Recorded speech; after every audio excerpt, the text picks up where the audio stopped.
3-1-0. We're back. So during the break, you talked to me or asked me about different tours in different parts of the world. You said, did you tour more here in America than in foreign countries? I go, well, more in foreign countries. I can get to the American tours later, but I'll tell you a little bit about the Philippines. I was on the same series as a great singer, a wonderful man that I met actually 4 times, Philippines-Pavarotti, an incredible singer, passed away now, of course. A beautiful, beautiful man. Actually, the first time I met him, he was doing his first concert in Royce Hall at UCLA, and he was a lot less weight than what he passed away with. Got up there in the 600 realm, I think.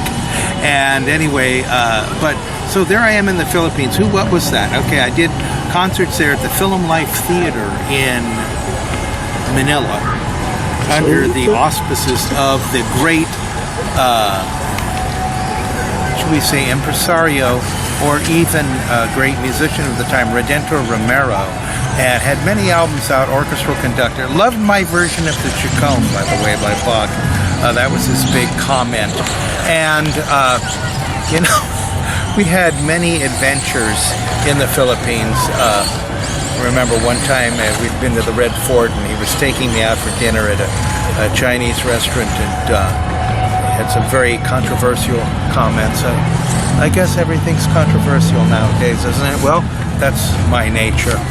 So I was playing there in what essentially was the Marcos's time. And one favorite quote of mine from Imelda Marcos was, I didn't have 3,000 shoes, I only had 1,500 pairs of shoes. And I go, well, what does that all mean? So we were doing concerts in the Philippines, and at that time there were some very radical rebels in the hills, and they would come down into Manila, and that was the big scandal in the paper that year, because I was being sponsored by a Japanese businessman. I stayed at the Manila Gardens Hotel and had big articles in the Philippines, the wonderful reviews for my concerts, very grateful for. And I remember the rebels coming down in the hills and actually killing people in the shopping centers there in that era. That's sometimes in the mid-90s, I think.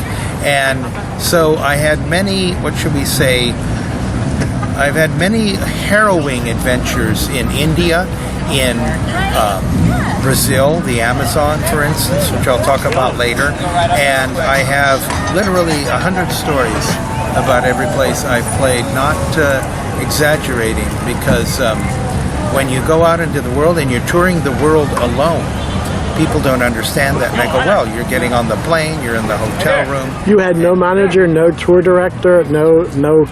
Not at all.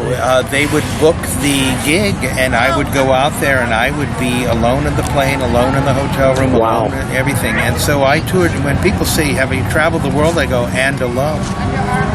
It's very different than traveling with other people. I remember one concert, I was with other people in Notre Dame in France, but and I go, but that was a rarity. That was a rarity. A one-off, as they say. What's the reason why you toured more overseas than you did here domestically? Because you're never a prophet in your own land. And let me give you... Like Jimi Hendrix. Yes, and let me give you a Jimi Hendrix story, a couple of them that you won't even believe.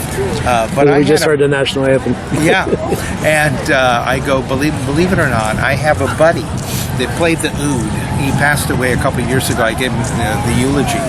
And he was there at Monterey. Now, what do I mean by that? And I go, well, the Monterey Pop Festival is what made Jimi Hendrix famous. I go, before that, he was actually a rhythm guitarist for Little Richard and the Isley Brothers. People don't know that. And people don't know that. And I go, he had not found himself yet. It's psychedelic era. He had not found who he was. He was also in the 101st Airborne. He's a military man. A lot of people don't know that. Paratrooper. And I go, the gentleman grew up in poverty in the Seattle area. If you saw early pictures, and I have some of those, of his, what should we say, his youth, and I go, there he was in a trailer park, and I go, it wasn't the dirt floor poverty of Lincoln, but I go, it was damn close. It was damn close. And Mr. Hendrix now owns the catalog. I actually think it's the daughter. I think Mr. Hendrix passed away, meaning the father. Yeah. And that catalog is worth near $1 billion, maybe 800 million. I mean, so far up there that, you know, it's out on the moon. And so what I say a couple things about Jimi. So my friend was there at Monterey Festival, and he was playing the oud in a, what should we say, a Middle Eastern group. And you see the footage of these films and people say, oh, that's the festival. I go, yeah, they cut out 90% of the footage. So I go, just like Woodstock or any of the big festivals, I go, there's the jazz festivals, whatever they are. I go, you're seeing a pittance of what it was. So my friend was there trying to tune his oud, which is double courses, like a 12-string guitar. And and there's this guy, this black guy that nobody knows, and he's there with his little pig nose amp, and he's walking around with the guitar stringed on him, and he's doing his psychedelic stuff. And my friend cussed Jimi Hendrix out and said, you effing this, you effing that, and said, I'm going on in 2 minutes here, you're not on for another hour, and I've got to tune my instrument, shut your goddamn pie hole, basically. So that's one Jimi story.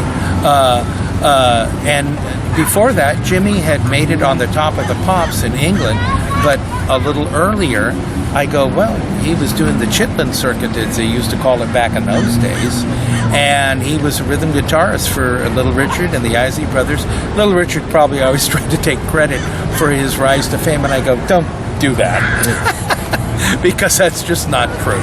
Anyway, so was I, in many ways, to get back to the Philippines, I mean, did we have, oh, there's some sounds in the background.